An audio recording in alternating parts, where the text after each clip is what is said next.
What is up, everybody? Welcome back to the Montana Method Podcast once again. Your host, as always, your loyal and faithful host, Nelson Rodriguez Jr. And today's guest is a very special guest. I know I always say that. However, this is a very special guest. I'm honored to have him in my space. He's one of my very good friends that I have known for over a decade of my life. He met me when I was a very different Nelson. And both of us evolved and grew into very different human beings over the past decade. We have gone our separate ways. We're doing different ventures now. However, we both come from the same school. And as you guys know, I've introduced you to some of my mentors, some of my friends that have came from that school. And like I always tell you guys, whoever comes from that school, whoever goes into a sales environment, a personal development environment, and uses the skills they learn in that environment in their life takes on a whole nother level, and they evolve 100, 200 times more than what they ever thought they could be. So without further ado, my good friend, Carlos Jimenez. I've been out here hustling all my life. Every day we get into it. Really out here in these streets.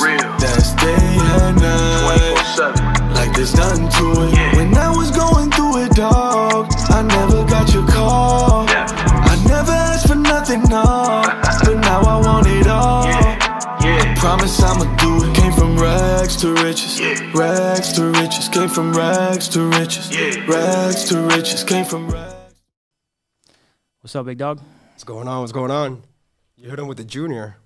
Yeah. I never knew. Oh, you didn't know I was a junior? Years, I never knew. Yeah. Nelson Rodriguez Jr. That's funny. Yeah. That's funny. Yeah. And my whole family calls me Junior. Yeah. Never knew. We've known each other since like 2010. We're already in 2023. 2023, bro. That's crazy. 13 years. Been a long time. So we don't have nothing prepared for this talk. No. You just told me we're having a podcast. Can you come into Tuesday? I said, nope. I got to do Thursday. Art Basel. And then you didn't answer the phone for like 4 days? Bro, Art Basel was a movie. It was a movie. Yeah, I had a lot of business partners fly in from Cali. Yeah, you told me you had like Jadakiss and who else was there? Well, that was a side project with the guys that I'm working here, but the real Art Basel was my friends from California. I have a pretty good group of guys from Cali that flew in. They do it every year. So I was busy entertaining people, entertaining guests, but cool. Could have did Tuesday, but we're here now. We're here Thursday. We're here now, baby. So, every one of my podcasts takes some effort to get people in here, so I'm prepared. But your commitment shows, man. Your commitment shows. You've been going ham. When was the book signing that we did, or the book event signing? That was back in May. That was in May? April, May. The last time I saw you? That is the last time. Outside of IG? Yeah. No, that doesn't count, bro. Is that a thing nowadays? Now, if you see someone on Instagram, you see it, that counts. Hey, the last time I saw you. For some people. For some people. No. So last time was May. April, May. How you been? I've been good, bro. It's flourishing. Yeah. So, what do you want to talk about? What do you want to talk about? Let's get into it. It'll happen organically, bro. I've been thinking about it. I'm sure you're gonna ask me questions about who I am. Nah, all that it happens organically. I'm telling you, it's funny because a conversation, it's an art form, bro. It really is. I never thought of just conversing as having a way of kind of evolving itself and just going a certain way. I always saw a conversation as an interaction, a transaction, a purpose. And podcasting has taught me that sometimes a conversation, it just is. Yeah. And the things that have came out of some of my conversations here have been pretty dope. Let me tell you. So, and it'll happen today. I'm 100% sure. Yeah. So let's talk about something. Let's talk about the world. The world, no? What's going on in the world? The world is complicated right now, my brother. Open up that kind of worms. Yeah.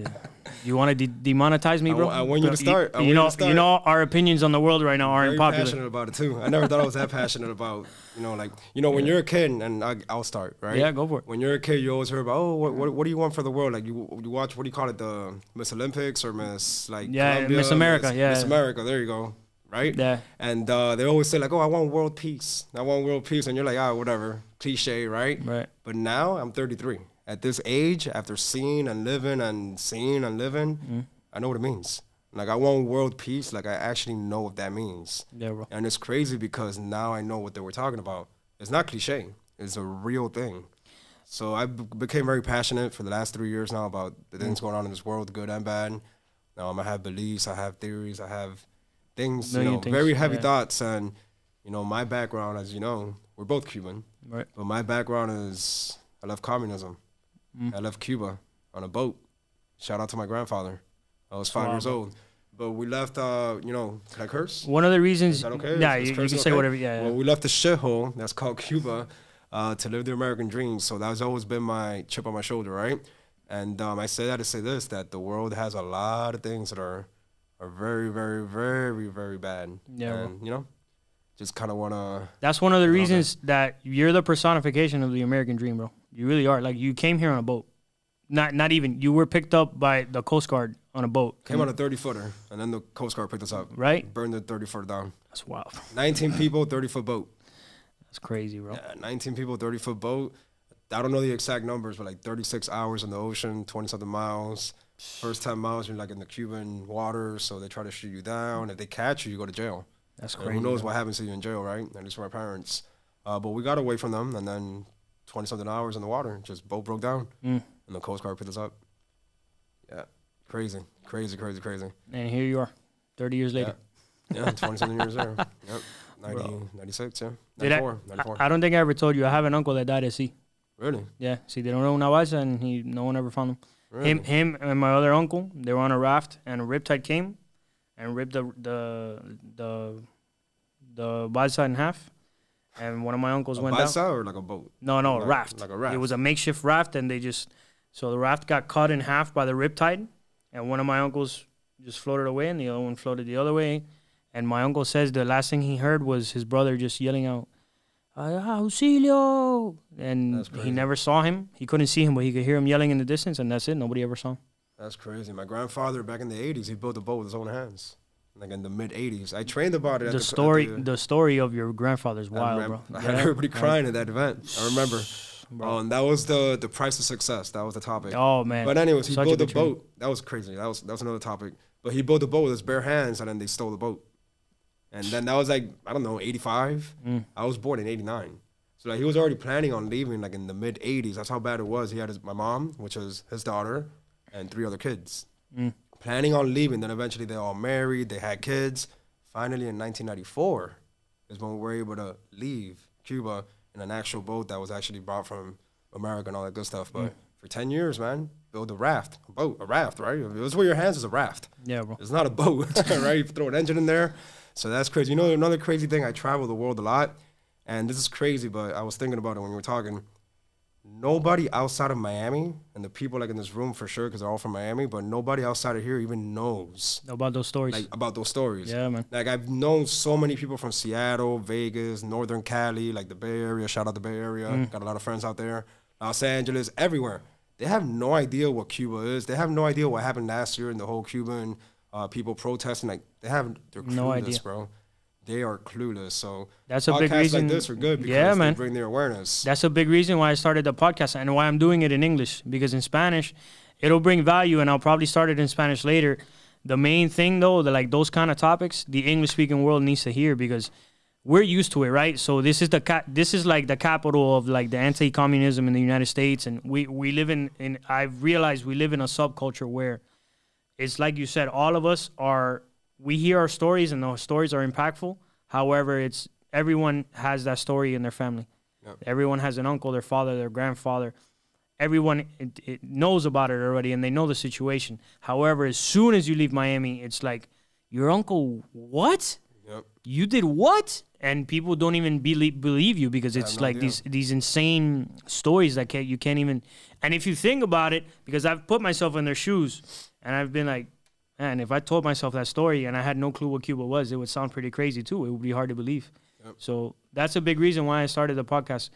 A big part of us, a big part of me is my culture, you know? So I want to bring my culture to the world. Everywhere I go, I talk about it. Of course. I literally do.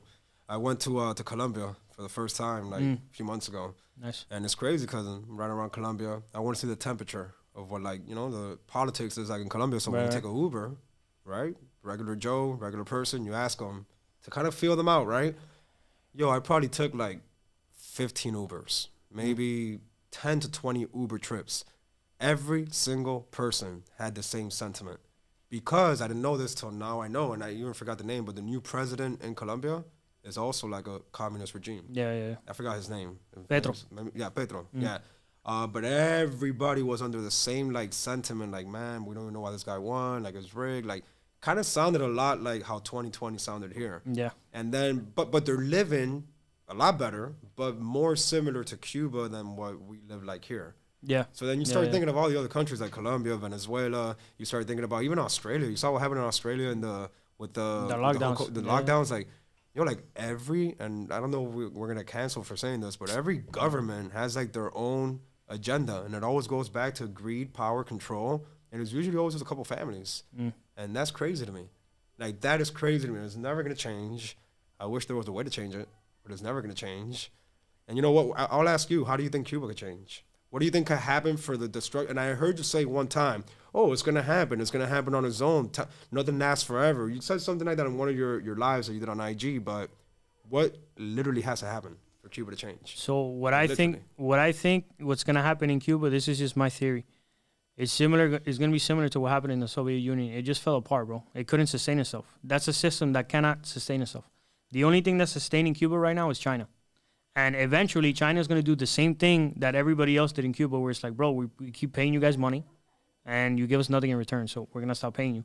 And then once it gets to that point, the Castros are going to take off. They're not going to – right now, they don't care about Cuba. They have no interest in Cuba. So what's going to happen is they're going to take their millions, they're going to take all their money, and then be like, all right, I'm done with this place. I have no benefit of being here. And then this guy, Díaz-Canel or whatever, is going to take the fall, and that's it. We'll see what happens after that. I don't know if, you know – at that point, the U.S. will intervene and help them reestablish their country, or I don't know. It doesn't benefit the U.S. at all. At take all. Over that piece of land. No, whatsoever. They could have done it years ago, bro. They could have done it, you know. It benefits China and them more. For sure. Because they have a piece of land near the United States, you know. They got nuclear bombs pointed right at us. Like the Cuban Missile Crisis back in the day is the same thing, bro. That's crazy. That's my theory. That's what I think is going to happen.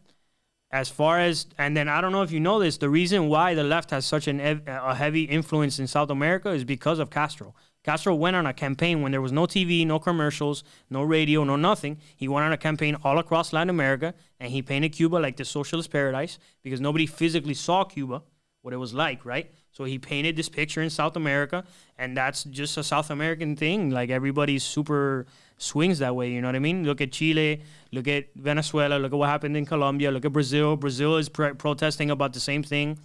You know, all these countries in South America, and they all lean that way. The Peruvian president, who's also a communist, just got arrested because he tried to take over Congress.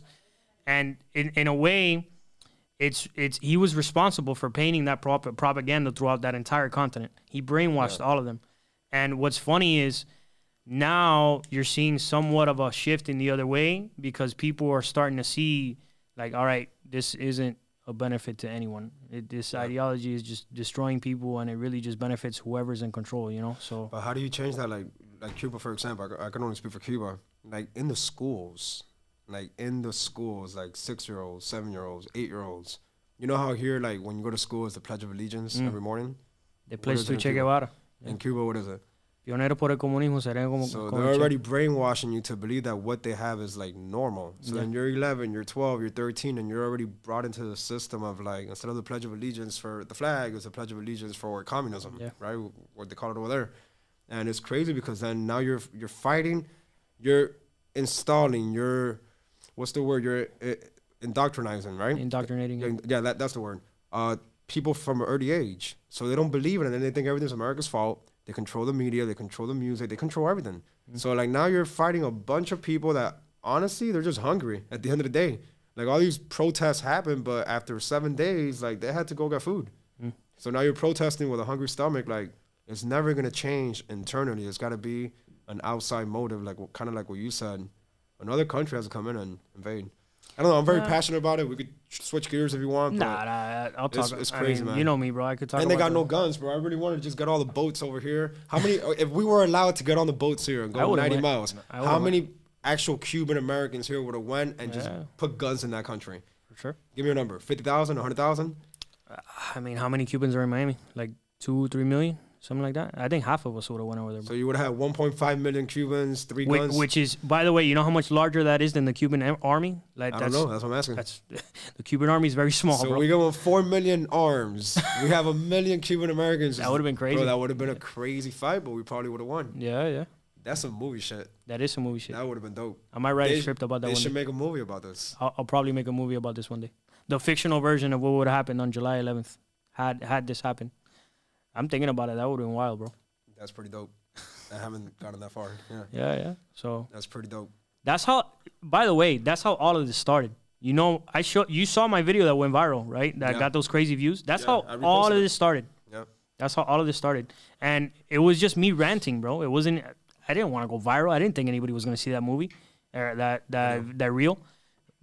I just had to say my piece, bro. I had to get it off my chest, and I get a lot of slack, believe it or not, because I was born here. I wasn't born in Cuba. I get a lot of slack from Cubans that are like, "Oh, tú no eres cubano, porque why do you care about that so much?" And it's like, bro, it's my blood. Like, I am Cuban. I wasn't born there. You get shadow banned? Yeah. But I got my account back. It's not banned anymore. I'm actually able to use it, and then people can tag me now. You're still shadow banned. Like, you still don't get the views bro. You should be getting. What do you mean, bro? I got a reel the other day that had like 45,000 views. You know? Really? Yeah. I think they just got tired after a while, and they were like, all right. I don't think it works that way, bro. I don't think that's the way it works. I don't think they got tired. It's just pressing the button. I guess, yeah. But yeah, I'm shadow banned. And all I do is I post a couple things here and there, and then I just do my own thing. Yeah. That's the only crazy story. So, speaking of social media, the whole Elon Musk thing is pretty wild. Yeah. What he's doing with Twitter is crazy, bro. Yeah. It's going to be $1 trillion company. Can you believe he's running Twitter with 40 people? Really? Yeah, he fired everybody that was doing nothing. He fired all of them because there was a bunch of people there just collecting a check. Didn't they force him to buy it at one point? At one point, he was going to back out, and I don't even know why he wanted to. I didn't think he was going to go through it from the beginning. From the beginning, I thought it was just a ploy because he's the king of trolls. You know this. And I thought he was just trolling everybody to mess with the whole world, and then he ended up buying it, and it was great, bro, because what's free market, right? Capitalism. Yeah. So Facebook is more like on the totalitarian side. They want to control what you say and all that. What's happening at Twitter? Twitter's becoming like the Wild West. Elon Musk is like, as long as you're not, threatening to kill people, go for it. Yeah. So it's gonna be. I want to use Twitter now more, and I never used Twitter. What about Kanye? Or Ye? I was defending him until like 2 days ago, bro. 2 days ago. Bro, that is, I don't know, that's too much. Yeah, but once again, did you watch the whole clip or you just watched the clip? I mean, bro. Because the guy's taking out of content. I get it. He was probably using it as satire, but whatever. That's just no. I think it got taken out of content. I had seen like a longer version of it, and it wasn't what was being said. I was Team Kanye in that specific instance, though. I was like, yo, no. Yeah, I'm Team Kanye. Yeah, but I'm Team anything that's against everything. Yeah, so am I. Yeah, I'm about freedom, bro. 100%. We deserve our freedom as human beings, and no one has the right to tell us what to do. So 100%. That's me. And I think the world is finally realizing that the majority of us feel the same way. It's just more people are more afraid of consequences than anything. Like, they're more afraid of what's gonna happen if I say this. How are people gonna look at me if I think this way? Yep. People already want freedom. It's a natural human urge to want to be a free human being on this planet. It's just a matter of breaking through the fear. That's another thing, man. The fear is just. You and I have had these many of these conversations, but it becomes more and more evident every day that fear still controls the entire world, bro. I mean, think about it. Let's think of LeBron James, for example. LeBron is already set to the point that he could say whatever he wants. Right. He's big enough where he could start his own podcast, start his own TV channel, whatever he wants, and he can say whatever he wants. Yeah, he still chooses not to, either out of ignorance. Out of fear. No, I think it's out of fear. I think it's fear. It's either ignorance or fear, but then you got to really dig deep. Why fear, right? Well, he's still playing ball. He still has a name to uphold, but then he has his kids. Right. Then you have his kids, and he has more than one. He has two. He has three. I don't know how many kids he has, 3, 4. Like, he has like another generation to look after. Right. And if he just pulls a Kanye, it's going to be deemed as crazy. All that falls apart. Right. So then he has a decision to make. Am I going to try to prove a point? Or am I just going to kind of like just be in Hollywood and just keep going and be a black billionaire and all that stuff, which is also amazing. So then you kind of, in a way, understand them. Right. But then again, he still could say certain things, kind of how Kyrie is doing, and still play ball. Like, you know what I mean? Like, there's like a fine line. He's not even crossing the fine line. He's just completely on the other Here's side. the question, though. If you can lose if all those things can be taken away, are they really yours? No. Okay. So that's a whole different conversation we're having now, because you're not losing anything if it's not yours in the first place. Yeah. Yeah, but that's different. No, it's not different. It is. So it's all a show. It's not his. The jersey he wears and the name he wears on the jersey is not his. But let me ask you something. Still LeBron James. Okay, but if LeBron said anything like what Kanye's saying, do you think they would do the same thing to him? I think they would. I think they would. So that money's not his. Your money's not yours. All that is a facade. It's controlled. Think about that. If you by saying a sentence can lose all your money, all your possessions, your family, bank accounts. I heard Andrew Tate got like $10 million taken from him. I believe it. Like I was hearing on the podcast. I believe it. I believe it. That's the world we live in. All these things, these physical material possessions, they're not ours. It's all facade. It's all for show. And we live in a society where you're geared to live in this material world, and consumerism is killing us alive. Oh, I got this. Oh, my chain and my Gucci belt, and I spent $2,000. Bro, how many people in Miami spend $5,000 on their outfit and don't have 2 cents in their pocket? I know. How many people live in inefficiency? By the way, if you don't live in Miami, efficiency is when they cut off a part of the house and they divide it and they turn that room into like a makeshift apartment. With a side door? Right, with a side door and your own entrance. So, how many people live in inefficiency and drive a Corvette? Yep. Or drive a Mercedes? Yep. Your brand new Gucci glasses on, $800 Adidas, no money. My first pair of Ferragamos with the ACN, $525. I'm telling you. And I rode them things out for like 5 years.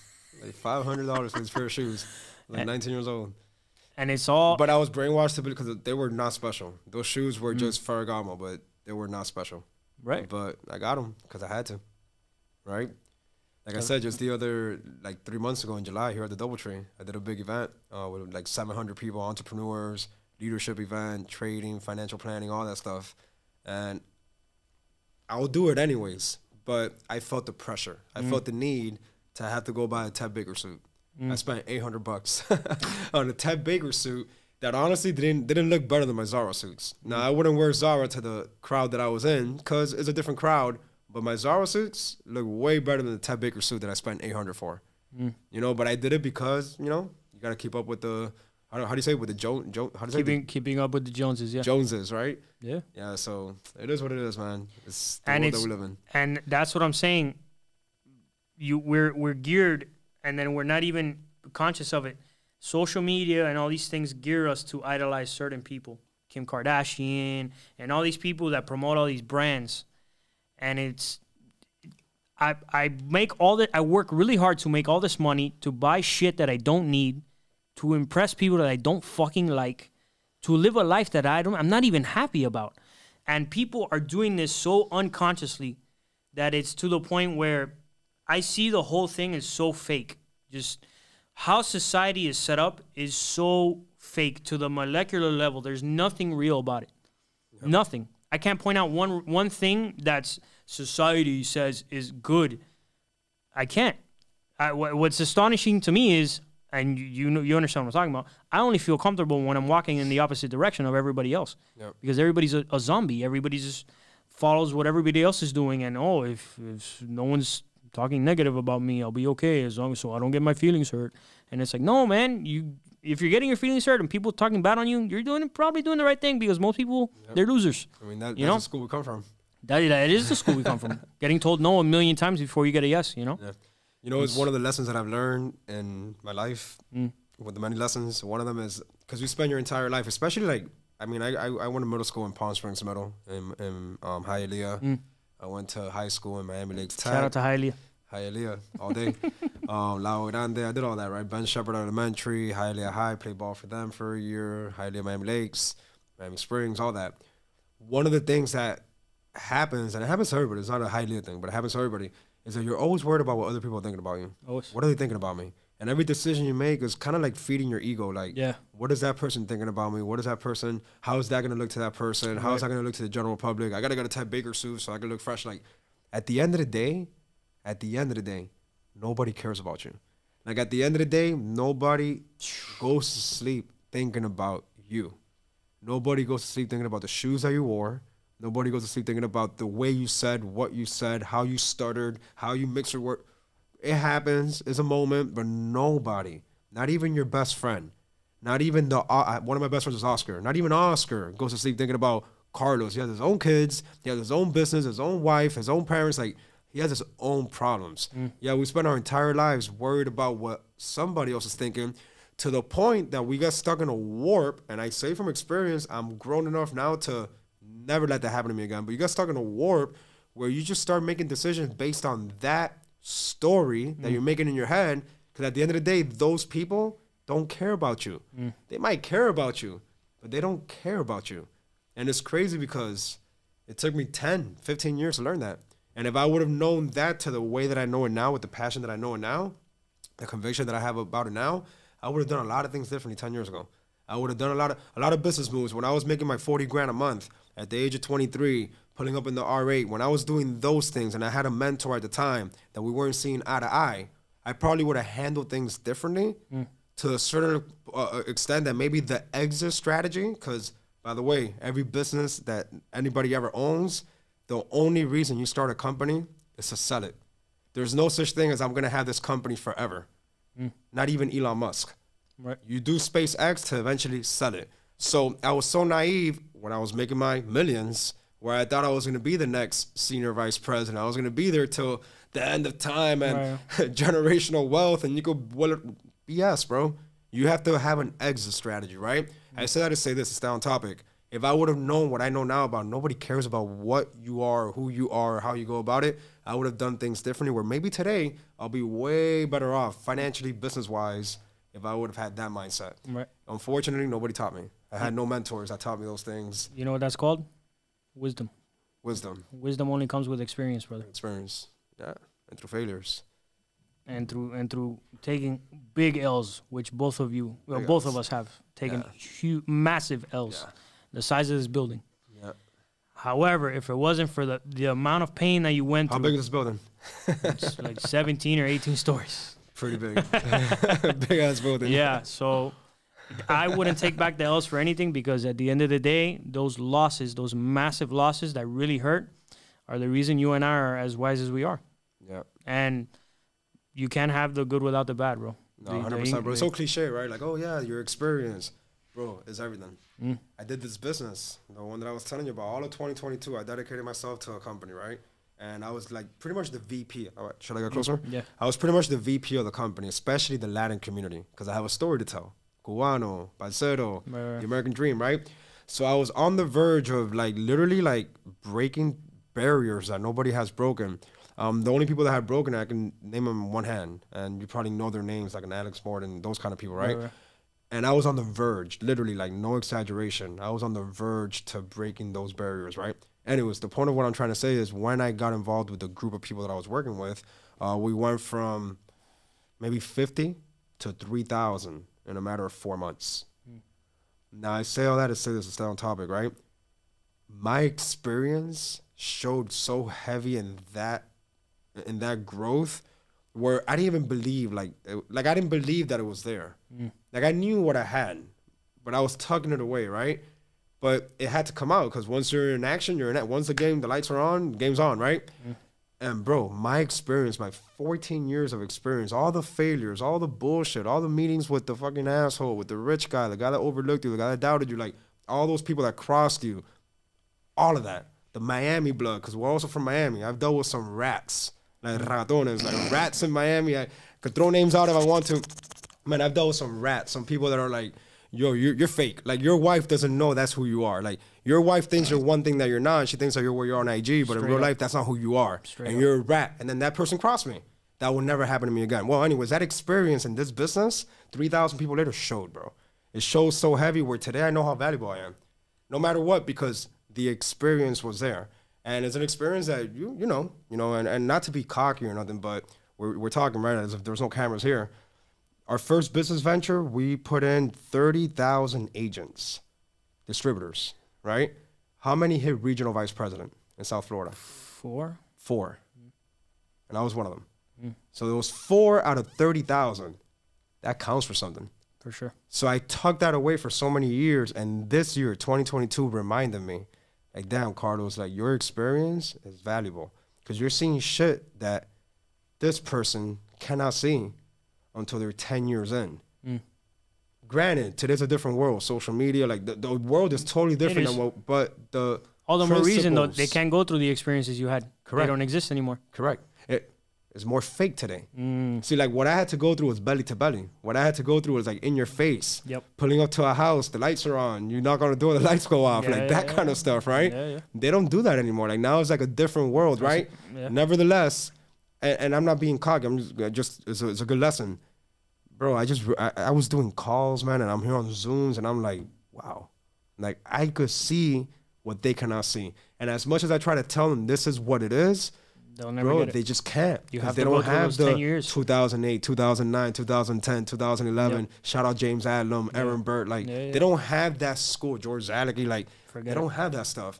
So it just goes back to like, bro, experience is everything. You said wisdom, experience is everything, bro. And I feel like at this point in my life, I think you have it too. And I think in 2024, after 2023, and you actually do what you got to do in the next 12 months, 2024, you're gonna be at that next level. Because now you're gonna have an experience like you already have it.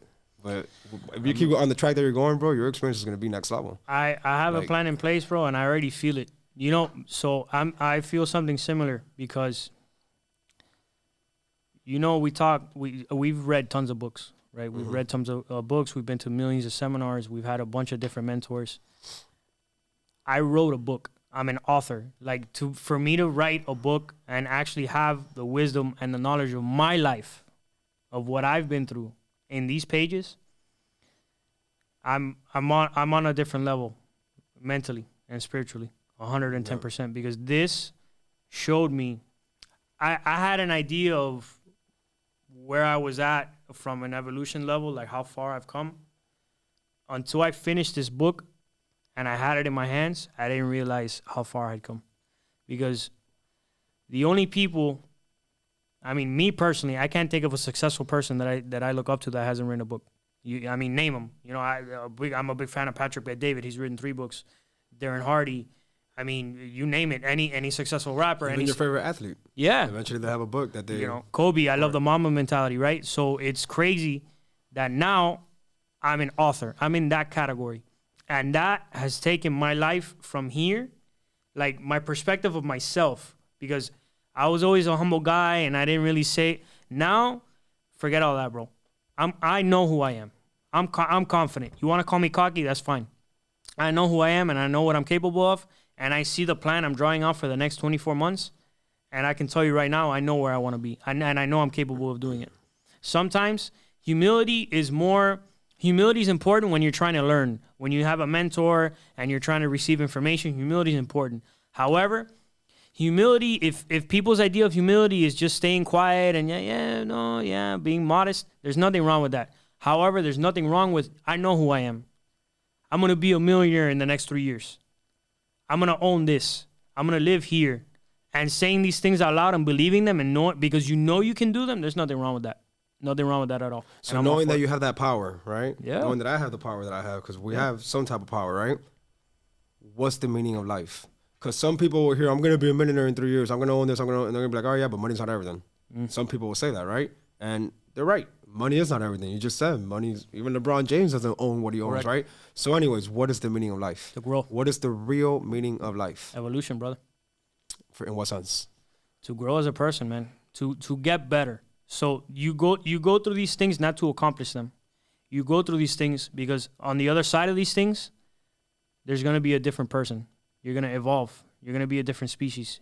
You're going to go from being the little... But what is the point? All that growth is for what? At the end of the day, you just disappear. And boom, you're gone. No, you don't disappear. You evolve. Even when you die, you evolve again.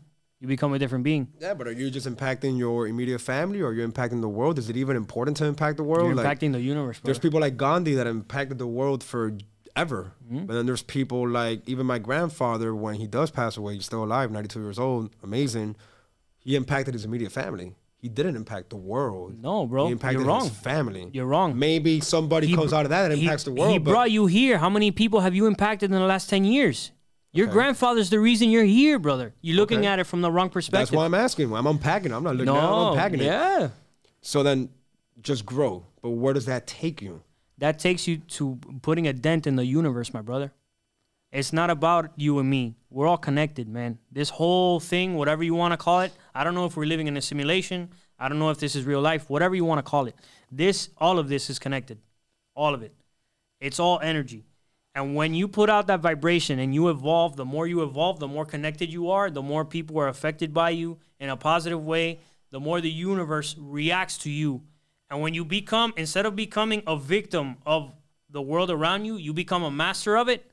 You're talking levels, brother. You're talking Morpheus. We're having a conversation already where people can you and I can have that conversation. When reality is at your disposal, that's a whole nother topic. Because some people will look at us right now talking about being a master of reality, and they're going to be like, what is this guy smoking? I have no, oh my God. I'm going to turn off this podcast. Turn it off. I don't want you to watch this. Turn it off. A master of reality, brother. That's what I'm talking about. Like, when you reach that pinnacle, when you've evolved so much to where you can control what happens around you at a given moment. Oh, you know what? All right. I'm gonna create a business. Oh, I'm gonna do a new social media platform. I'm gonna compete with Facebook. Oh, wait, Elon Musk bought Twitter. Oh, when you become like that, that's the meaning of life. At least for me. Okay, that's a good answer. Good answer. You got me thinking. Fair enough. You got a lot of people that turn off the podcast, though. Turn them off. Hey, turn them off. This is for share it. This space is for a certain type of person, and the certain type of person is watching it. You know what I mean? So that's just my. So I'll flip it on you. What's the meaning of life for you? I don't know. You do know. I asked the question because I don't know. You do know. But if I had to give it an answer, right now the lights are on. It's a soft answer, but it's an answer. Enjoying the moments with your loved ones, and enjoying the moments, like literally like creating memories, enjoying the moments, like that could be the meaning of life. Now we're talking about impact. We're talking about something else, then it's another level of conversation. But just enjoying the moments, man. Like a lot of people, like they stress the unnecessary. Like you stress things that are out of your control. Like right at the end of the day, nothing really matters. You ever did Landmark? No, I did Gratitude though. It was very similar. Yeah, I did Landmark, and at the end of the day, the whole message of Landmark is nothing is real, nothing matters. It's just like let it all go, like, and it's true. And I remember sitting there at one point, and like I literally like, it was like a meditation moment. So like it went away. Like I can't even get back to that moment if I wanted to or not, unless I go to Landmark. Yep. But it was like one of those things where like you just drop everything. Like just drop everything. You've been carrying around this heavy bag your whole life, and it's all of a sudden you're just boom. And it's like you have this blank canvas. That is your life. Now you could just draw. You're the creator of your future, because everything in the past, and if you think about it, everything 10 seconds ago is in the past. Yesterday is in the past. You know, I made $1,400 on Tom Brady Monday night. I lost the $1,400 on the Miami Heat on Tuesday, and I was so pissed off about it. But it's in the past. The money I made, cool. The money I lost is all in the past. Like, it doesn't matter, right? So take that to different levels of conversations, like heartbreaks, different Traumas, things, right? Yeah. Now you have other things that are very impactful, like a death in the family, but that's when you gotta have faith, because then you gotta believe that person went to a better place. You gotta believe that you're gonna see them again, and now you have that faith conversation. But at the end of the day, everything in the past does not matter. You know, and what's the meaning of life for me? I've gotten to a point where enjoying the moments with your family. Like I carry my nephew now, not much, because every time I see my nephew, I'm coming from the gym or something like that. So it's like I gotta like shower up. But when I do carry him, it's like I get grounded in the moment, and it's just like nothing matters. Like nothing matters. I'm carrying this little baby that's so innocent, came through my family tree, right? And it's just like that's the only thing that matters at the moment. It's a soft answer, right? No, maybe entrepreneurs don't want to hear that answer. Entrepreneurs want to hear like some Gary Vee shit, like, oh, dominate, take over. What's the reason we do everything we do, though, as an entrepreneur? To be able to do that every day, all the time. To be able to experience your life the way you want to experience it. And a huge part of life is that, being present. Being present. Yeah. Being present with the and being present with the people you care about is, I mean, I feel you on the uncle vibe, because I have my niece and my nephew, and whenever I'm playing with them and I go to Louisiana to my sister's house and yeah. And I go hang out and I'm there with my nephew, and we're playing Nerf, and he's shooting Nerf bullets at me. Brother, the world doesn't exist. It's the best place to be at, 110%. And to think that this is a human that didn't exist 5 years ago, you know? Yep. And I never would have been capable of this had this human didn't exist, right? Now it goes back to you, right? That nephew of yours that gives you that feeling, that nephew and niece of mine that gives me that feeling. Why? Why do they exist? Why was that able to? Why? Because my father and my mother decided to leave Cuba. Just you did small things, right? So my mom hopped on a boat in 1980, just like my buddy Scarface, and came here to Miami. And because she decided to leave a country with my grandfather and come here, now my niece and nephew exist. Because your grandfather decided to leave Cuba and do everything he did to escape and bring you here, you affected all those people. And now you have your sister that has a son. So in the grand scheme of things, the smallest things, I already talked about this on one of my podcasts. There's small things that happen in your destiny that seem insignificant. However, if it wasn't for that small thing happening, a whole chain of events would have never happened. Isn't there a movie about this? The Butterfly Effect. I was about to say that. Yeah, with Ashton Kutcher. Yeah, you've seen it. You showed it. It's really good. You know how to watch movies. I know. I watch. Yeah, I watch movies to get inspired though. I don't watch. Remember that one time we went to Taco Bell at 4 a.m? Yeah, with Dairo. With Dairo and Sebastian. $85 bill. Yeah. Bro, how did we spend 85? It was you, me, Dairo, and Sebastian. Sebastian, right? I have my picture on Facebook. $85 at Taco Bell at 4 a.m. 4 a.m. For 4 guys. Those were the days. That's crazy. When you used to live over there on the Fontainebleau. Yeah, the Fontainebleau. Good old days, huh? Being present. That's it. Goes back to what you were talking about. Just being in the present moment, man. With friends, with people you care about. You know, we all went our separate ways. And I still hold all those, you, Dairo, Sebastian, I still consider you good friends, man. You know, and those moments, believe it or not. Shout out Dairo. Shout out Sebastian. They're doing yeah. I'm not going to tell you what that stands for. Anyway. Your credit card's right. That's going to be the Gave it away. Anyway. Yeah, man. That's what life is also about. There's no wrong answer. Yep. You know? It's at the end of the day. Speaking about Dairo, he changed my life forever. Dairo was the individual that came in my life and made me $10,000 a month. He did? At 20 years old. And my life changed after that. You know the story of... It's crazy. You know how broke I was back then, right? So one day, I'm going to tell you this, bro, you're going to die laughing. One day we went to Raw Sushi. And it was him and his little crew. And I was always kind of like floating around. And he invited me and I went. And... Dairo goes, hey, Nelson, see this wasabi? And I'm like, sure, what? Yo, snort that wasabi and I'll give you 40. Bro, before he said 40, I was like, wah! And I was like, I was dying, bro. I was like, my eyeballs were red. I was, bro, Dairo. Knowing Dairo, he probably gave you 50. Yeah, he did. He gave me $60. We're what, like 35 minutes in? So I could tell Dairo, go to the 35-minute mark. We're talking about you. We're talking about you. We're feeding your ego. We're feeding your ego. Yeah, for sure. Dairo. But Dairo was the first guy, bro. He changed my life, man. That was February of 2011. 11. He started after, bro, listen to me. I started the business December 2010. You're right. He started 3 months after me. Yes. February 2010 is when I dropped out of Miami-Dade College. Yeah. February 2011 is when I met Dairo at a McDonald's. Little things, right? I met him at a McDonald's. He was just looking big, looking swole, looking all ripped, jacked up, you know, his people at the time. And I met him through somebody that's going to be unnamed for the podcast. And, bro, that was on a Tuesday. On Friday, we were on a bus going to North Carolina to one of those big conventions. I remember. Long story short, we became best friends at the time. And in the month of March, made my first $10,000. Month of April, made another $10,000. I was, 2011, I was 20 years old, 21 in July. And month of May, I made $12,000. Now I had like 30 grand in the savings, which was huge for a 20-year-old kid from Hialeah that was broke, busted, and disgusted, right? And couldn't be trusted. And I remember I bought my first exotic car, the convertible. That year, I made $135,000, which was 2011, which was, once again, super huge for the moment of time. And then, of course, we rode that way to where we're at now, but it was all because of Dairo. Isn't that crazy? That is crazy. Dairo. Chevrolet legs. Yeah, bro. I'm going to tell you, so I've never told you this story. I said it on a podcast when I invited Wilfredo. You know, I used to sleep on the concrete outside the arenas, right, to save the seats. Yeah. It was freezing that night. Freezing. I'll never forget it. It was so cold. It was so cold that the side of my face, I couldn't feel the side of my face because I didn't have a pillow and my head was like on the concrete. Bro, and it started, you know how it starts raining sometimes when it's cold? It started raining and I looked up and I said, man, today's going to be a really good day. And I was freezing. I was dying out there. And I looked up, and something just told me, bro, today's going to be fantastic. Like, the worse the day got, the more I was convinced that something was going to happen that day. Those were going to be special. You know what day that was? The day you got promoted to regional vice president. 2013.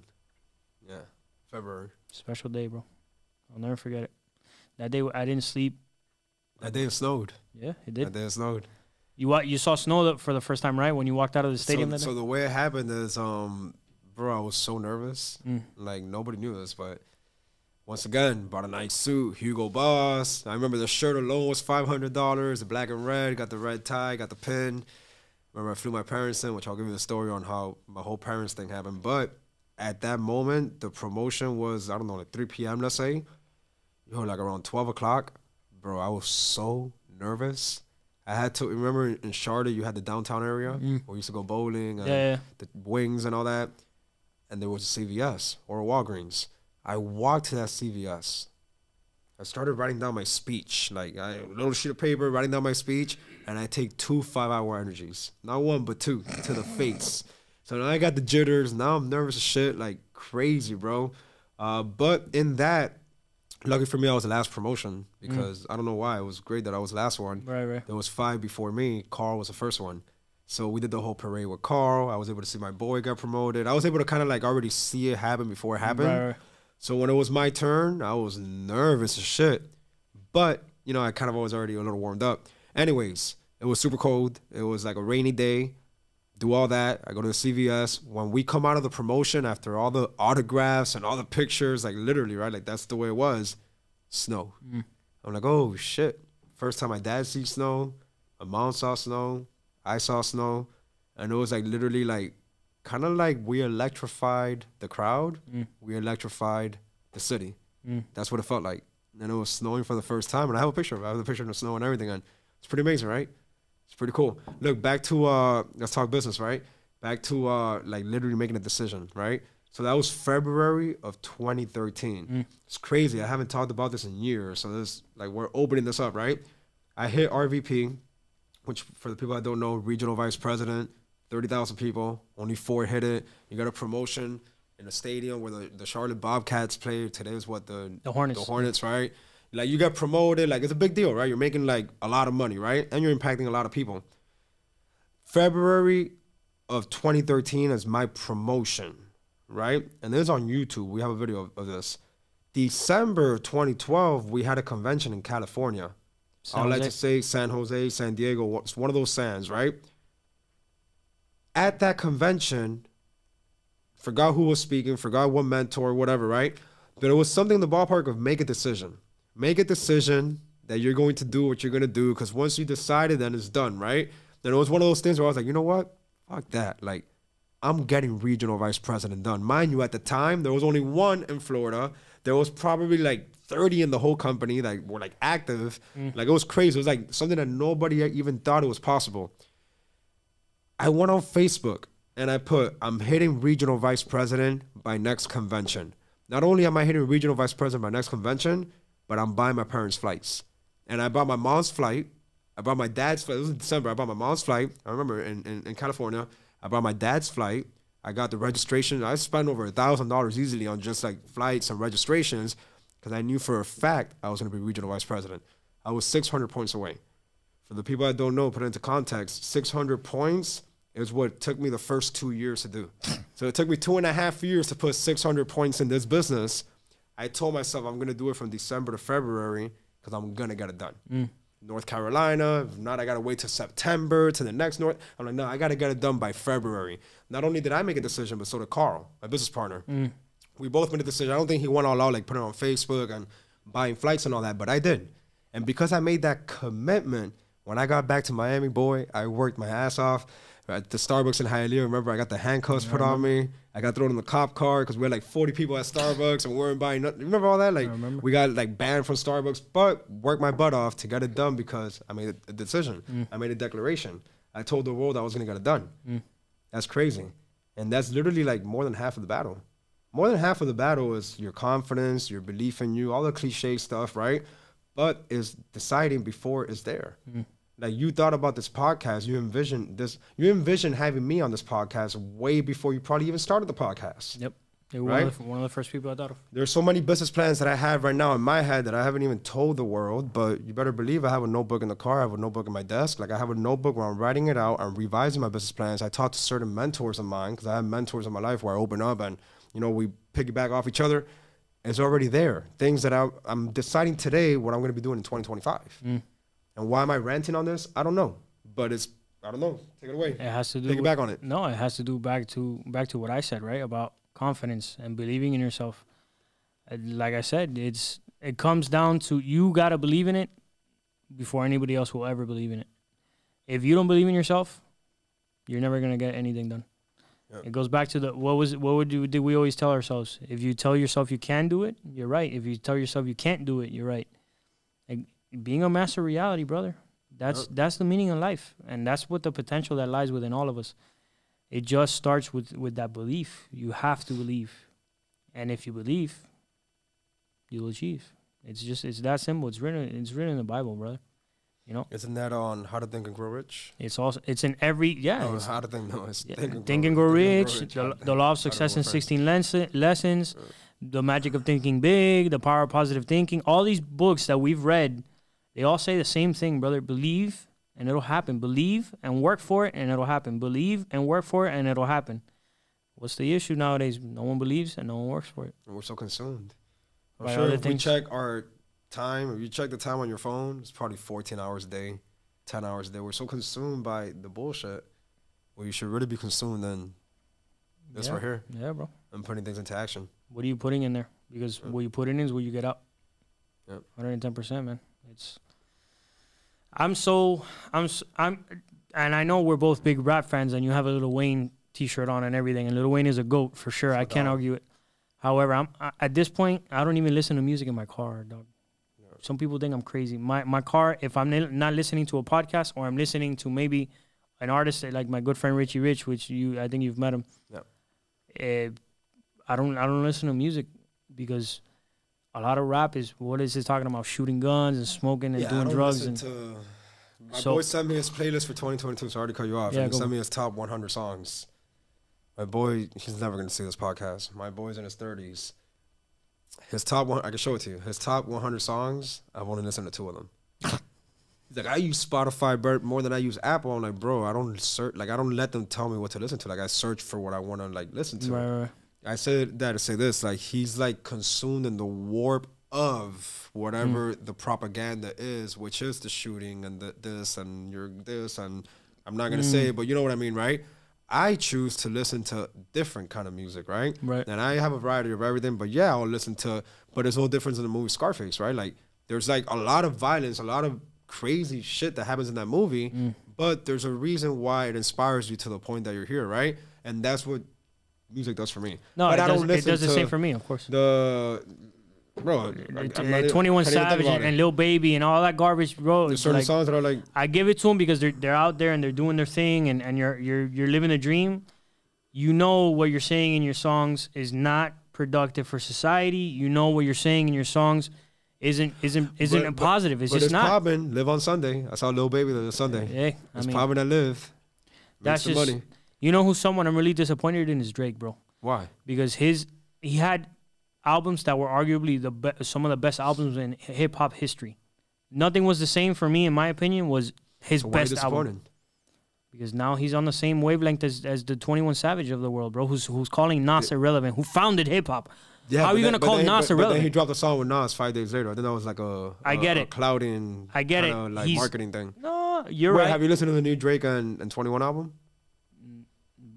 Come on, bro. Have you listened to it? No. Oh, it's fire. I'm not listening to 21 Savage, brother. It's fire. I'm not listening. Trust me, it's fire. You should give it a shot. I got you. No, thanks. It's fire. It's actually like up there as a hip hop album. It's not like what you're thinking. It's a hip hop album. Nothing Was the Same was a hip hop album. That's a hip hop classic. Her Loss is a hip hop album. Now, talking about Her Loss, let's shift gears for a second. Are you going to get married anytime soon? Is there a plan to get married? I have decided that I want a significant other and I want a family, yes. Yeah? I don't know when that's going to happen. That'll depend whenever I find the right one, you know what I mean? Yeah. Yeah, I'm not in the baby mama club. So no offense to anybody that happened to, because I know things happen. However, I've been blessed enough to where it hasn't happened to me, and I don't, I'm not in the BM club. I want a wife. I want kids. I want to show them values. I want to give them the what I think is important, and I want to raise a family. That's just how I want to do it, bro. Yeah. And ideally, I want to be in a certain financial state in life to where my wife can chase her dreams if she chooses to, and if her dream is simply just to raise our kids and be happy. Do you think it's better to find the wife after you made it and she finds you already when you're up here, or is it better if she finds you when you're at the bottom? Men don't like me for my response to this. Your finances need to be in order to find a good woman, bro. I agree. Yeah. However, do you think that there's a possibility where you find your woman, of course, at the rocky bottom and she comes up with you? It's happened for many men. Yeah. Like, you know what I mean? Like, kind of like in the movie Scarface, that's kind of how it was, right? Like, he was not the kingpin. Like, he had to, it was different. He stole a girl or whatever, all that, right? Still, but the point is that, is it better to, like, make it and then find her? And then it's, like, kind of like fake? Or is it better to find her when you're in the efficiency and then it's, like, come up together and then it's more real? Or am I just making that shit up? No, my answer is it's better to find her when you're nobody. And that's what, you know, because you definitely know she loves you at that point. You know what I mean? Because she was with you when there was no reason to be with you. However, that's not what happened to me. You know, it is what it is. Yeah. You know, I didn't meet my girl when I was 18, you know, hustling, flat broke. Yeah. I'm going to meet her when I'm a different kind of human being. And it's not about being fake. She just was lucky enough to meet me at the final product. She didn't have to go through the 18 test versions of Nelson. She met the final product of the man who externally is showing what is internal. The internal matches the external. Yeah. She didn't have to go through the whole messy process of changing the internal so that the external matches the internal, which is a messy process, as you and I both know. So I'm all for it. I mean, whatever happens, happens. And listen, there's nothing wrong with a woman meeting a successful man. It's wrong when that's the only thing you want from him. Well, don't meet him in Miami, because you're going to find the wrong ones. Yeah, Trust me, don't meet them in Miami, boy. They are out for everything. The fame, the money, I think clout. You and I both know we're wise enough to avoid those kind of situations. I was watching a podcast the other day. I forgot which one. I watch a lot of podcasts. And I'm probably going to butcher the whole thing. But it was something in the ballpark of, like, dating scene has changed so much because, like, Instagram, right? So, for example, like, back in the days, like, 15 years ago, 20 years ago, the hottest chick in your city, La Grande. Let's talk La Grande, Hialeah, right? The hottest chick in La Grande, which they're pretty hot, right? Because Latinas are, Latinas are the ones, right? For the most part. You know, like, if you live in the city, if you go to the schools, if you go to the parks, if you go to the Thunder Wheels and all the stuff that we used to have, right? We got to bring that back. You know, that's your dating scene. Like, you could compete. Like, you could, like, probably hook up with the hot chick, Yaylin, or whatever her name is, right? Yamelis, whatever, right? You could hook up with her, right? Notice how I said a bunch of Cuban names, right? However, because of social media, that's gone away now. Because now the hottest chick in La Grande or San Francisco or the meatpacking district in New York, like, the hottest chick in those areas are now getting flown out by the most high-profile and the higher value man that probably shot him a DM. And they're like, oh, shit, you have a Lamborghini in your profile picture. You got a comma or a check in your profile. So now, like, the dating scene has been, like, totally messed up. And I think the number was something like 20%, right? Like, now it went from, like, everything was available to now it's, like, just 20%. Because now the hot chicks are no longer in the market. The hot chicks, like, and when I say hot, it's obviously visually, but think about it in any other capacity, right? Like, they're gone. Now somebody else took them. Somebody else said, let me fly you out. I do it all the time. Let me fly you out. I got a house on the water, this and that, boom, boom, boom. Next thing you know. No, of course. She's gone. She's not in Tennessee anymore, bro. Like, she's gone in Nashville. No, that's totally possible. That's totally possible. Let's be real for a second. How often does it happen, though? All the time. Hold on. Out of 100 women. All the time. We're talking about, like, the top. And let's not include Miami, because Miami is a different animal. Let's say, you know, New Orleans, you know, Chattanooga, Tennessee, Detroit, Michigan. How often does that happen? Let's be real. More than you're thinking. People are hooking up through social media. No, they are. They are. So it's nothing. Miami's a different animal, though. You can't. We're the exception to the rule. That's like, you know, it's. There's nothing to stop me from going to New Orleans tomorrow, landing in New Orleans, going on Tinder, going on Bumble and whatever dating app, swiping right, seeing the hottest chick there. I deleted all those apps. And hooking up with her and then saying, oh, snap, you're off the market because I live in Miami and fly her out next weekend. I couldn't do that 20 years ago. I could do it now. And that's happening all day long. Like, trust me. The hot chicks that are in the culture of what we're talking about are consumed in that. They're all getting off. It's 20%. 8 out of 10 are off the market. Now, how accurate am I about this? I heard on a podcast, but it's true because I see it every day. There's some validity to it. I Live on Sunday, this past Sunday, and I was with a group and another group, and I'm not gonna say things, but trust me, the numbers play out. Like 2 out of 10 are like cool, 8 out of 10 are like cool, like you know what's up. You know what I mean? Like, and it sucks because now you're. Not us, like not me at least, but like the regular guy, like it's just like so. I'm gonna assume I'm just gonna play devil's advocate. So you know what the answer is? Become a high value man. Yeah, that's it. It goes back to I'm right in that case then, because I'm the dude who's saying I'm not opposed to meeting a woman when I'm financially where I need to be, physically where I need to be, you know, everywhere where I need to be in life. That's the man I need to be that is capable of playing the game nowadays. Become a high value man. Become a high value man, brother. That's the only game. That is the game. That is the game. If you're not playing that game, you're in the stands. You're a spectator. That's funny. Hey, that's true. My brother, this has been awesome. I usually end my podcast the same way. I ask my guests 3 questions. So, question number 1: what inspires you? What inspires you? Family, which wasn't my answer 10 years ago. Today is family, 100%. My current family, my future family, just family, 100%. There's like no hesitation with that answer. Bro, it brings joy to my heart to see you evolve as a man, because 10, 12 years ago, you would have said something totally different. Yeah. And it's not the fact that you said family, it's the fact that you've just evolved. Because I've felt my own evolution, and I've seen the people around me that have evolved, and it's been a total honor to be a part of your journey. And it's astonishing, and it's humbling to hear you say that. So, Second, what's your dream? What's my dream in what sense? World peace. No, my dream is bro, I don't even know how to answer that. I had somebody the other day ask me, actually yesterday, what do you want to be when you grow up? No, that's a cheesy question. What's your dream? What's my dream? What's my dream? It's a tough answer. That's a tough answer. You have an answer, bro. Come on. What's my dream, man? To be happy. And to be happy means to have a family, start a family, take care of my family. To give my wisdom to the world.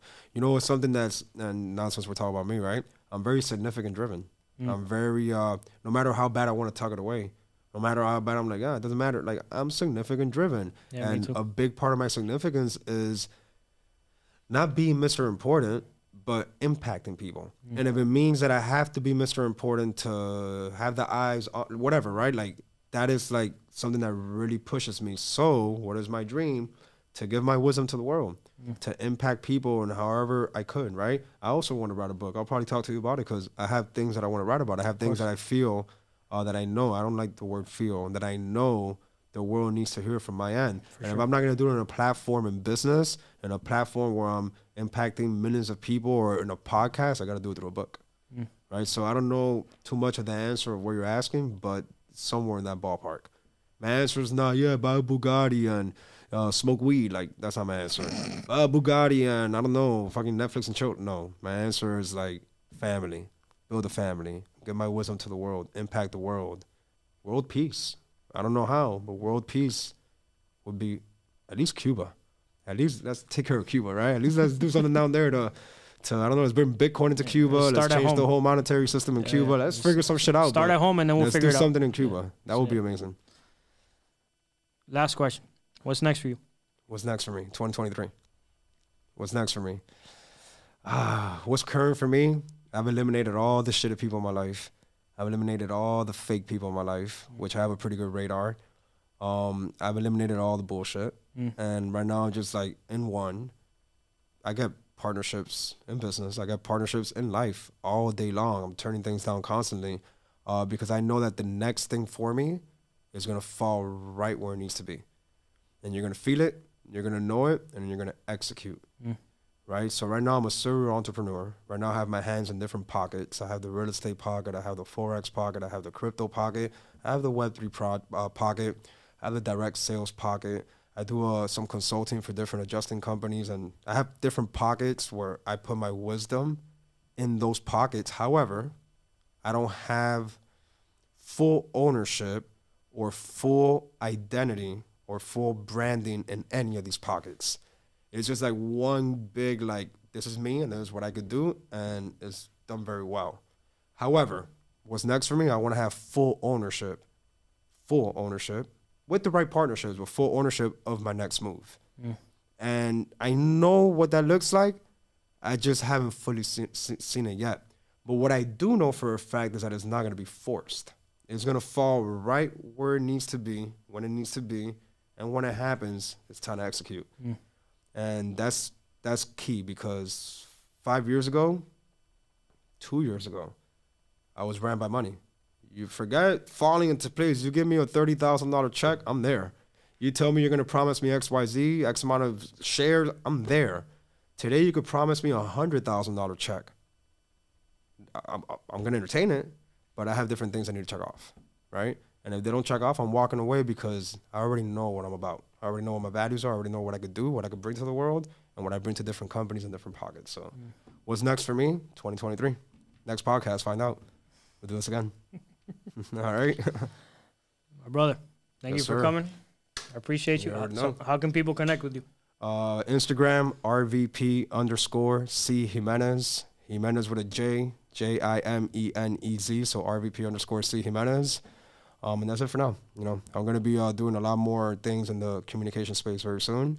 And you can find it through there. So, sweet. Yeah. All right. Alrighty, guys. So this has been another episode of the Montana Method Podcast. Once again, live and direct from the Montana Mansion, Scarface Cave. If you're not chasing a dream, life is meaningless. Push it to the limit, and the world is yours if you choose it. Till the next one. I've been out here hustling all my life. Every day we get into it. Really out here in these streets. That's day and night. Like there's nothing to it. When I was going through it, dog, I never got your call. I never asked for nothing, no. But now I want it all. I promise I'ma do it. Came from rags to riches. Rags to riches. Came from rags to riches. Rags to riches. Came from rags.